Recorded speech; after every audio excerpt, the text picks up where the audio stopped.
Madame Bourassa, encore des mois bien mouvementés ici dans le comté. On va y aller par ordre chronologique, si vous me permettez. On va commencer une belle annonce qui a été faite avec le train de Charlevoix. Oui. C'est sûr qu'ici, on n'est peut-être pas nécessairement directement lié parce que le train passe ici. C'est sûr que les gens peuvent le prendre. C'est davantage dans le coin de Charlevoix, mais je pense que c'est intéressant. Qu'est-ce que ça a amené, ce 4,2 ou 4,3 millions qui ont été annoncés? 4,2, puis il faut savoir que c'est le seul train touristique qui existe au Québec. Alors, puis l'année passée, on a eu des records. Il y a eu 90 000 passages dans le train de Charlevoix. Ça, c'est des gens qui partent justement des Chutes-Montmorency, qui peuvent s'arrêter soit à Baie-Saint-Paul ou même jusqu'à la Malbaie. C'est des gens qui dorment dans la région, qui vont encourager nos commerces locaux, qui vont voir les attraits touristiques. Donc, c'est des retombées économiques très, très, très importantes. Et là, bien, il y avait une entente avec le CN qui était terminée pour l'entretien des rails. Donc, Réseau Charlevoix avait besoin d'un coup de pouce temporaire, le temps justement de refaire ses états financiers. Il y a aussi le matériel roulant qui commençait à être vieillissant, donc pour acheter des nouveaux trains. Alors, effectivement, Geneviève Guilbeault est venue avec moi. Elle a monté la côte à Matou. On est allé jusqu'à la Malbaie pour faire cette annonce-là. Et il va y avoir aussi, puis ça, je trouve ça très intéressant, une étude de faisabilité pour voir si est-ce qu'on pourrait offrir du transport en commun avec le train. Et c'est là que les gens de la côte pourraient en bénéficier. Oui. On va faire une étude, voir est-ce qu'on pourrait se connecter à la gare, par exemple, de Québec. On sait qu'il faut augmenter la vitesse, il faut aussi sécuriser les passages. Donc, il y a plein de choses à regarder, mais on fait au moins une étude pour voir. Écoutez, c'est pas fermé. On peut peut-être voir du transport en commun là, dans un futur. L'idée est très intéressante. Donc, comme vous dites, à surveiller dans les prochains mois cette étude de ce côté-là. Aussi, il y avait, qui était annoncé, un plan de transition au niveau climatique. Oui. 4,3 millions pour 5 ans dans la région. Si je vais plus spécifiquement pour la Côte-de-Beaupré, on parle de 1,1 million. Oui. Pour l'île d'Orléans, 1 million. J'aimerais savoir, pour être admissible à des projets qui toucheront à ça, parce que c'est sûr que ça pourrait être très vaste et peut-être des fois avoir certains débordements, quels seront les critères qui seront exigés aux municipalités pour bénéficier de toute cette aide? Bien, nous, on remet vraiment ça au MRC. Donc, pour ma circonscription, j'ai 4 MRC. On m'a donné environ 4 millions. Donc, grosso modo, 1 million par MRC. Et c'est les MRC qui vont regarder, premièrement, ils vont faire des plans d'action pour la lutte au changement climatique. Et là-dedans, il va y avoir des actions mises en œuvre par la MRC. On va mettre de l'avant des actions qui vont réduire les GES. Un plan aussi pour accélérer justement l'adaptation au changement climatique. Bon, on l'a vu dans Charlevoix, c'est justement ériger des digues, regarder les cours d'eau, faire des analyses. Donc, c'est vraiment chaque MRC en fonction de ses besoins parce qu'on s'entend, l'île d'Orléans n'a pas nécessairement les mêmes besoins que la Côte-de-Beaupré. Et en fonction de ça, c'est la MRC qui va décider où va ce 1 million de $-là. Mais c'est sûr que c'est un gros montant. Puis c'est vraiment le fun parce que la municipalité, c'est vraiment, puis les MRC, c'est vraiment les gouvernements les plus proches des citoyens qui sont à même de dire où l'argent devrait aller. Donc, on a reçu effectivement de l'argent. Au Québec, on avait de l'argent pour les changements climatiques et on donne en quelque sorte le pouvoir aux MRC de regarder c'est quoi leur priorité. Et ça, c'est sur 5 ans, j'ai cru comprendre, oui, en fait, cette aide-là. Parfait. Donc, aussi, lors du mois de mars, il y a eu quelques événements. Entre autres, s'est passé une manifestation à la Malbaie avec les producteurs de l'UPA, les producteurs agricoles qui ont lancé un message. Oui. Je pense que pour vous, ça a quand même été une rencontre positive. Oui, vraiment. On a vu de bons échanges et vous avez senti un peu la grogne et les besoins qu'avaient les agriculteurs de la région. J'ai toujours été très, très ouverte. Il faut comprendre que s'il n'y a pas d'agriculteurs, on ne mange pas. Et manger, c'est à la base de tout. Au Québec, il y a juste 2 des terres qui sont agricoles. Tu sais, on pense que parce qu'on a des champs et tout ça, mais c'est juste 2 de tout le territoire québécois qui est agricole. Alors, il faut le conserver. Et là, présentement, avec l'inflation, avec les négociations pour les prêts qui arrivent à échéance pour beaucoup de producteurs, ils sont de plus en plus à la gorge, sans compter les contraintes parfois gouvernementales ou les contraintes liées à l'environnement. La compétition aussi, il y a une grande compétition, notamment pour les horticulteurs, les petits fruits, avec le Mexique, qui ont moins, justement, de contraintes. Donc, tout ça vient que les agriculteurs, leur marge de profit diminue. Il y a des jeunes, puis ça que moi, j'ai rencontré des jeunes agriculteurs qui me disaient « J'ai pas envie de travailler 80 heures comme mon père, j'ai pas envie de prendre la relève. » Donc, il faut trouver une façon d'encourager cette relève-là. Donc, je connaissais les enjeux. Nous, on a promis, on va travailler sur la paperasse. donc diminuer la paperasse qu'ils ont à faire. Il y a déjà quelque chose qui a été fait. Les travailleurs étrangers devaient être payés plus cher que les travailleurs québécois. Et pourtant, pour les travailleurs temporaires étrangers, les agriculteurs devaient payer pour, par exemple, leur déplacement, leur repas, leur logement. Donc, il y avait cette iniquité-là. Là, on a mis tout le monde au même salaire de base. Donc, il y a certaines demandes comme ça sur lesquelles on travaille. Moi, je les ai rencontrées à mon bureau. Il y a plein d'autres demandes qui m'ont fait. Je les ai acheminées au ministère. On travaille avec eux. Puis je les ai remerciés. J'ai dit merci d'avoir cette discussion-là de manière civilisée. Tu sais, j'ai dit, moi, je suis la plus jeune femme de l'Assemblée nationale. Ça peut être intimidant d'arriver devant des centaines d'agriculteurs qui sont fâchés avec raison, qui sont inquiets aussi. Mais ça s'est super bien passé. On était là, j'étais à l'écoute, puis j'ai poussé leurs revendications. Et là, avec ce qui était avancé par votre gouvernement, est-ce que là, maintenant, ça a pu calmer un peu leurs attentes ou encore là, certains points qui doivent encore être discutés avec eux? Il y a encore plein de points. Comme j'ai dit, j'ai rencontré les horticulteurs tout de suite après. J'ai rencontré la relève Capitale Nationale et Côte-Nord. Il y a plein, c'est ça, d'enjeux qui sont propres aussi à chaque secteur. Par exemple, les petits fruits n'ont pas les mêmes enjeux que le secteur du porc. Après ça, les pommes de terre, où là, j'ai rencontré aussi tout ce qui est pomiculture, les pommes. Ils disent qu'on est en retard, donc ils souhaitent avoir un plan sur 5-6 ans et plus, parce que ça prend 5 ans quand on plante un pommier pour avoir des pommes. Donc, ils voudraient qu'on les aide au niveau de la variété, parce que partout ailleurs, il y a différentes variétés. Nous, on est très Macintosh au Québec. Donc, c'est ça, j'écoute les demandes et on travaille aussi avec les autres députés, avec le ministère pour tenter de satisfaire le plus de demandes possible. J'ai vu, vous avez rencontré aussi M. Blouin, François Blouin, qui est le président de l'UPA, l'île d'Orléans. Est-ce qu'il y avait des revendications un peu plus particulières ou, comme vous dites, pommes, petits fruits, etc., qui ont été touchés avec M. Blouin? Bien, il y a beaucoup de revendications. C'est sûr que la charge sur le pont de l'île d'Orléans revient souvent. On tente toujours de trouver une voie de passage parce que c'est sûr qu'étant vieillissant, le pont, on le sait qu'il y a une charge de 30 % de moins qui est acceptée. Donc ça, c'est toujours un enjeu. Mais sinon, c'est vraiment au niveau des travailleurs étrangers un peu. Faut dire que l'agriculture, c'est un ministère qui est très diversifié parce que ça touche aussi l'immigration. Ça touche aussi l'environnement parce qu'il y a des normes environnementales. Ça touche la langue française parce que justement, il y a des restrictions à la langue française. Donc, moi, je suis un peu le point de chute. Il fait les demandes pour ce qui a trait à différents ministères, puis ensuite, je vais voir tous les ministères pour poser ces questions-là puis avoir des réponses à leurs questions.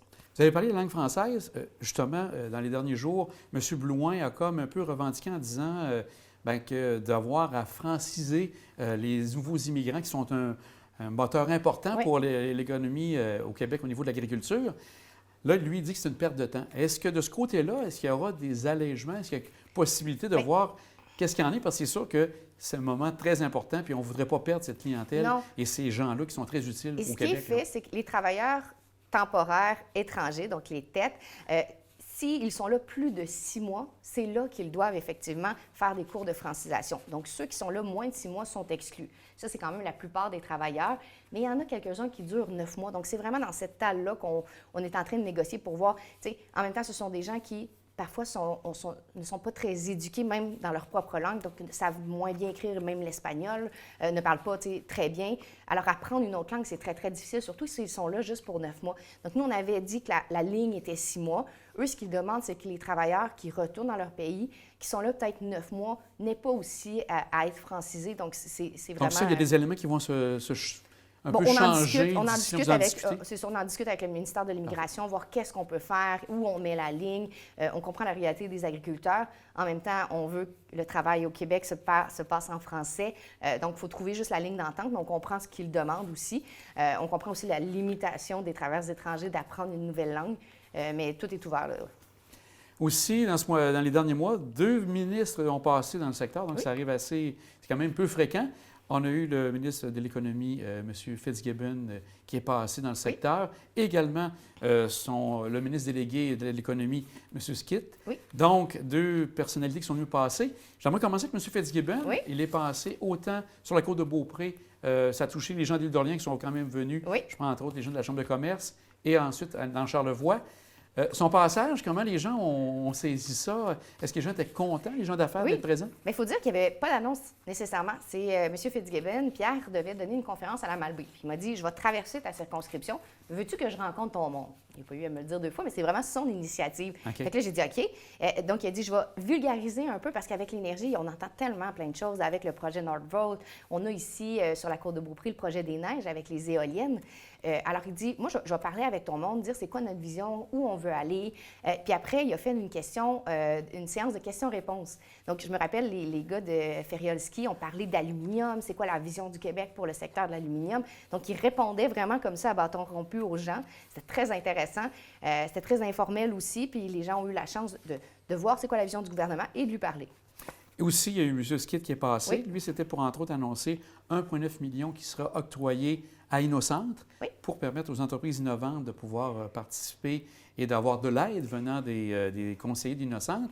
Ça s'est fait donc chez Yann Lachance avec Optimatech Solutions.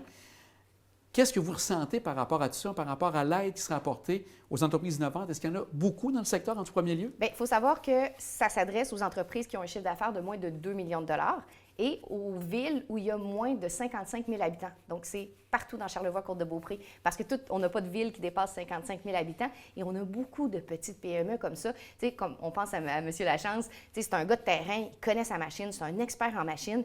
Il y a des opportunités de développement, mais il est moins ferré là-dedans. Donc, lui, c'est ça, il va avoir de l'accompagnement pour dire c'est quoi les possibilités d'expansion, c'est quoi les possibilités d'être plus productif aussi, est-ce que l'automatisation pourrait faire quelque chose, c'est quoi les autres contrats qu'il pourrait avoir. Donc, c'est un accompagnement de 80 heures vraiment pour donner le petit coup de pouce à l'entreprise pour qu'elle grandisse puis qu'elle ait un plus grand rayonnement.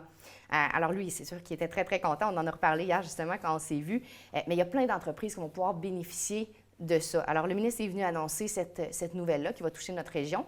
Et par la suite, on a fait une visite chez Caron-Igué, qui ont aussi plein de projets d'automatisation, de modernisation.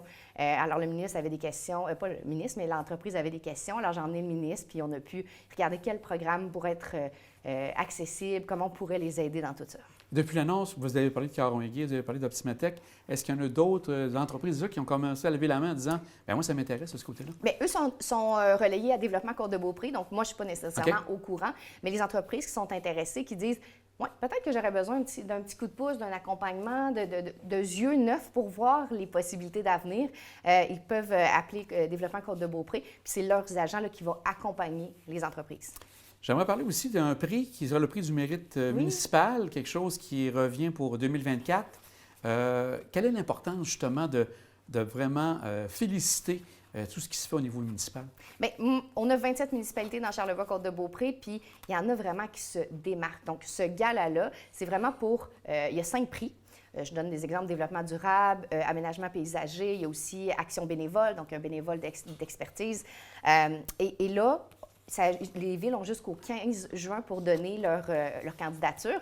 Et là, il y a un comité qui va décider et cette ville-là va être récompensée. Donc, c'est vraiment l'occasion de souligner des bons coups. Il y a des villes qui sont innovantes, qui sont dynamiques, qui ont des visions particulières.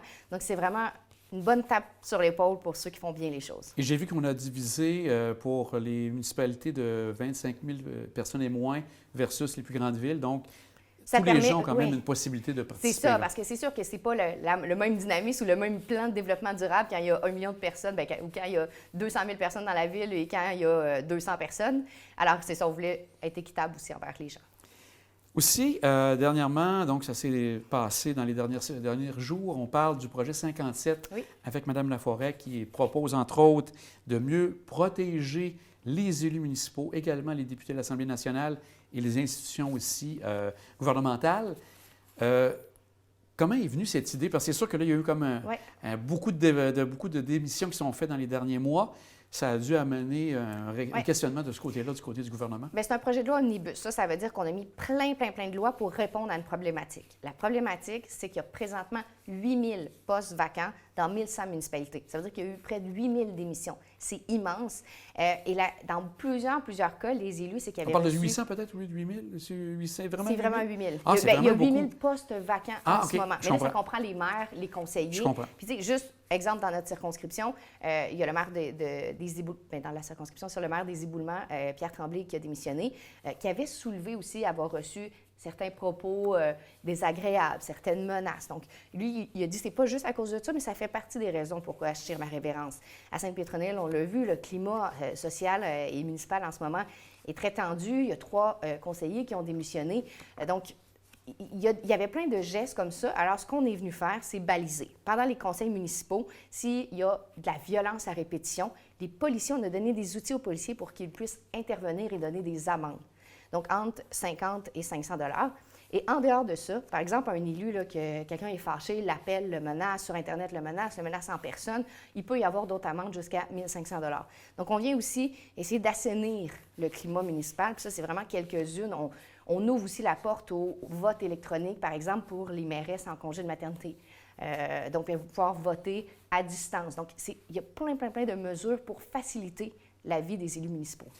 C'est sûr, j'ai regardé aussi en parallèle à ça, il y a toujours des éléments aussi de faire attention. Entre autres, la Ligue des lois liberté, secteur Québec, disait, bien, il faut éviter peut-être des dérives parce qu'il peut y avoir peut-être, on espère que ça ne viendra pas museler des citoyens qui ont quand même des points importants et qui sont vraiment, de façon très polie, vont présenter leurs points. Puis on espère que ça ne viendra pas donner un outil pour nuire à ces gens-là qui souhaitent... C'est pour ça que ce n'est pas arbitraire. C'est vraiment les policiers qui vont déterminer si oui ou non il y a de l'abus. C'est pas... OK, donc c'est les policiers qui auront ça en main. C'est les policiers qui vont pouvoir donner cette amende-là. On donne le pouvoir aux policiers. C'est pour ça que ce n'est pas juste le maire qui n'aime pas un citoyen, qui est contre lui, qui va dire...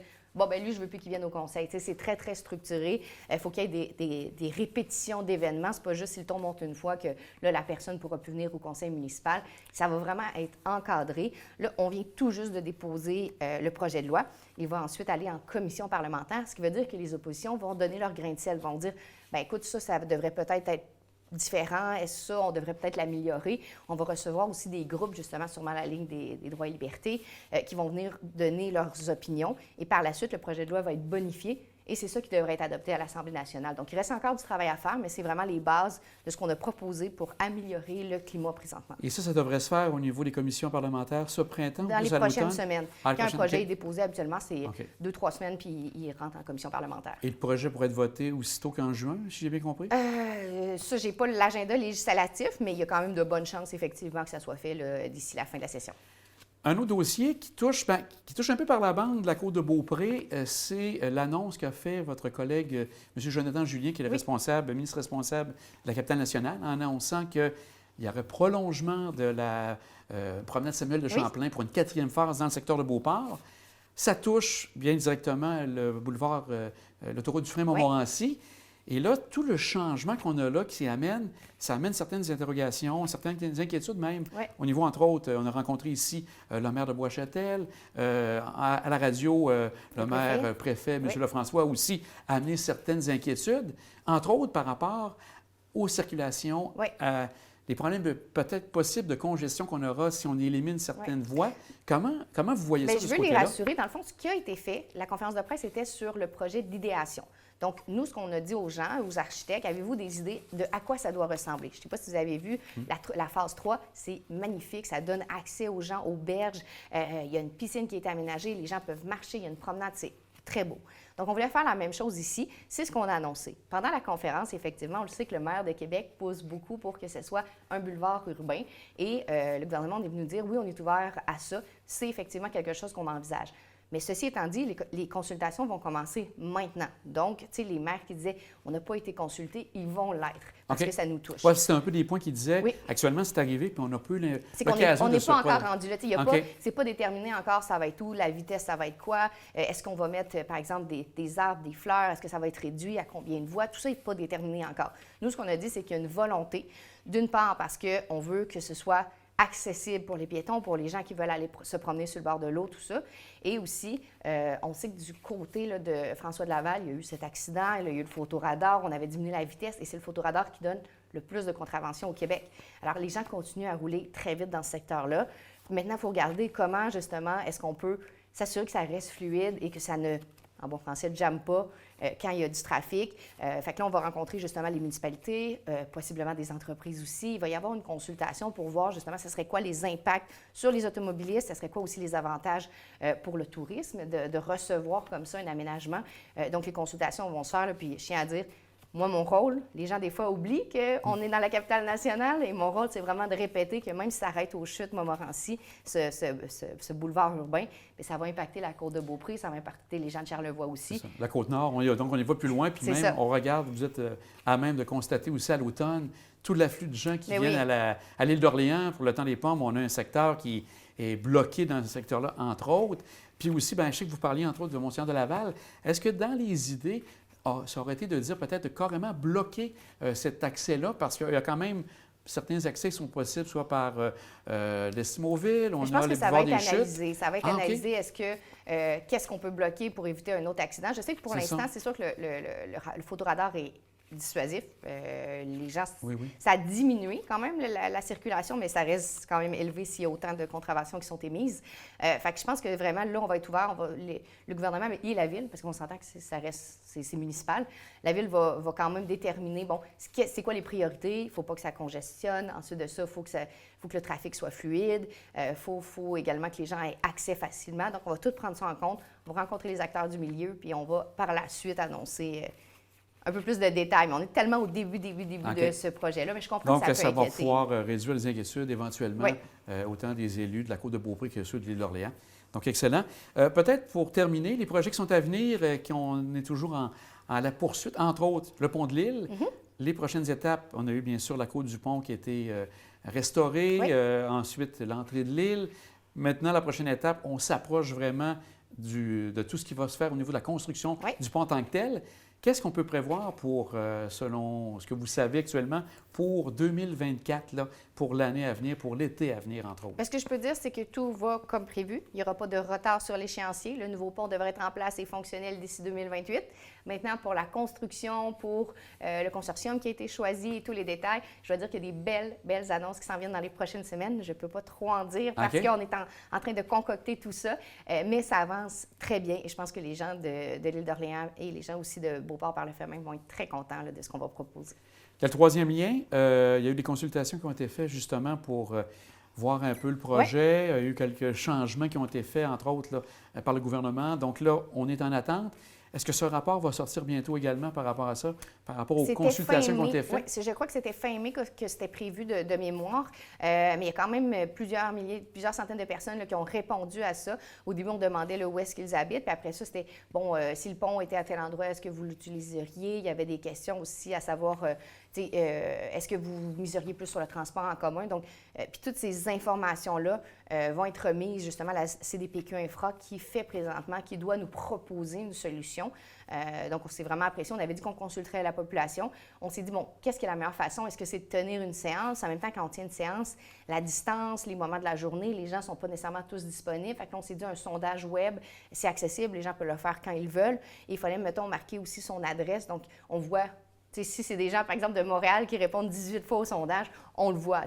Alors, c'est possible quand même de dire c'est les gens de la région qui ont répondu en majorité et on va prendre en compte tout ce qui a été mentionné dans les sondages. Et ça, comme vous dites, ça va sortir fin mai, début juin là, pour à ma mémoire, c'était ça, il me semblait. Parfait. Madame Bourassa, fort agréable encore de vous rencontrer et on voit que ça bouge beaucoup dans la région et qu'on souhaite que les projets avanceront dans les prochains mois et prochaines semaines comme prévu. Bien, merci beaucoup.